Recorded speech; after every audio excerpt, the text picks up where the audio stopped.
টেসলার কিছু প্রাক্তন কর্মচারী এলন মাস্ককে সতর্ক করেছেন যে নিজের ধ্বংসের শেষ পেরেকটি হাতুড়ি দিয়ে পোতার ভুল করবেন না, কারণ টেসলার মালিক এলন মাস্কের অহংকার সপ্তম স্বর্গে রয়েছে। নিজের মহাকাশ অভিযানকে নিয়ে এলন মাস্ক স্বয়ং নাসাকে চ্যালেঞ্জ করেছে। সেই সঙ্গে টেসলা ছেড়ে আসা কর্মচারী এবং কর্মকর্তারা বলেছেন যে এলন মাস্ক তার ইগোর সামনে সবাইকে ছোট মনে করেন এবং কোথাও না কোথাও এলন মাস্ক ভারতের সামনেও তার অহংকার দেখাচ্ছে। কারণ সদ্যই এলন মাস্ক ভারতকে নিশানা করে সোশ্যাল মিডিয়াতে লেখেন, যেখানে গাড়ি বিক্রির অনুমতি নেই সেখানে প্ল্যান্টও স্থাপন করা হবে না। আসলে এলন মাস্ক চান চীনে তৈরি তার গাড়িগুলোকে ভারতে বিক্রির অনুমতি দেওয়া হোক এবং যখন ভারতে তার ব্যবসা ভালোমতো বিকাশ লাভ করতে শুরু করবে তখন এলন মাস্ক প্ল্যান্ট স্থাপনের কথা ভাববেন। কিন্তু ভারতও কটূক্তি করে জবাব দিয়েছে যে আগে প্ল্যান্ট লাগান, তারপর ভারতে গাড়ি বিক্রির কথা ভাবুন। কিন্তু এখন স্বয়ং টেসলারই কয়েকজন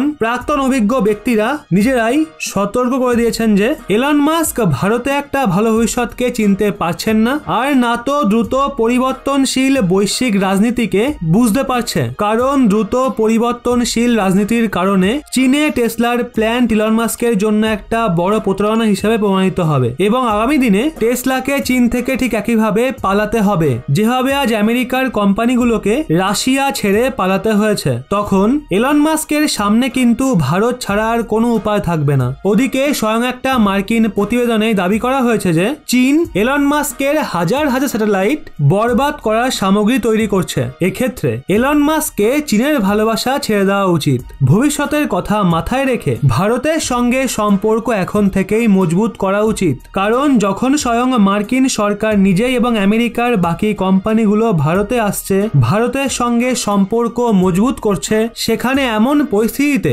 একমাত্র এলন মাস্কই ভারতকে চোখ রাঙিয়ে নিজের ভবিষ্যৎকে বরবাদ করবে। তো বন্ধুরা, এই নিয়ে আপনাদের কি মনে হয়? টেসলাকে নিয়ে ভারতের কি এমনই কঠোর রূপ ধরে রাখা উচিত? কমেন্টে আপনার মতামত অবশ্যই জানান।